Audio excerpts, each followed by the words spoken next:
The much-documented darts challenge between the players and invited members of the media is very much an orchestrated event specifically engineered to show how we can all get along. This was more organic, and felt more personal.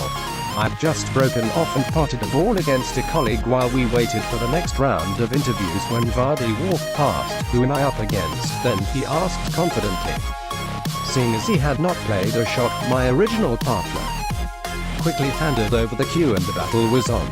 Suddenly, cameras and onlookers surrounded the table, something Vardy was rather more used to.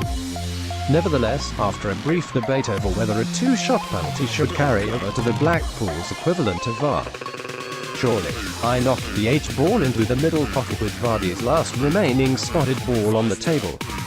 The players' willingness to hang around the enemy of previous tournaments is not just a comment on improved relationships but also a greater confidence the players have in themselves as people.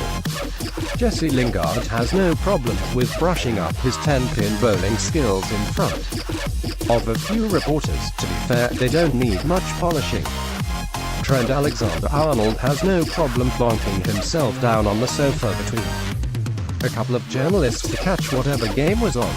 In the interviews moments before, Kyle Walker had revealed that the England assistant manager had apologized for his part in the faux pas. Steve cleared it up this morning in training and he has apologized to us all, which we had a bit of banter with him about, and it was it, the City defender said. We just knocked it on the head and that it looked worse. We were reassured by the FA's superbly proactive press relations team in black and white, and that Southgate was really fairly ambivalent about the whole thing.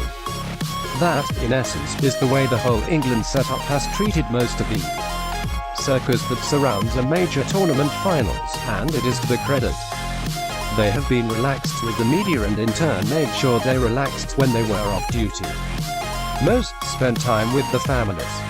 John Stones, Kyle Walker and Kieran Trippier went shopping on Wednesday when the players had the main day off.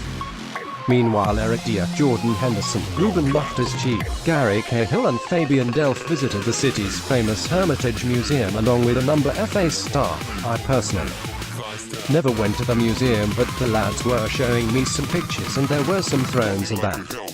Alexander-Arnold reported later, he had been more taken by the unicorns in the swimming pool for the warm-down session today. Before different types of game are put into the swimming pool to liven things up, he said. It was water basketball today. That is the type of camp we are at the moment, full of joy, full of laughter. Not that anybody is judging. If they can be relaxed about how they are relaxing, the team can relax when they are playing.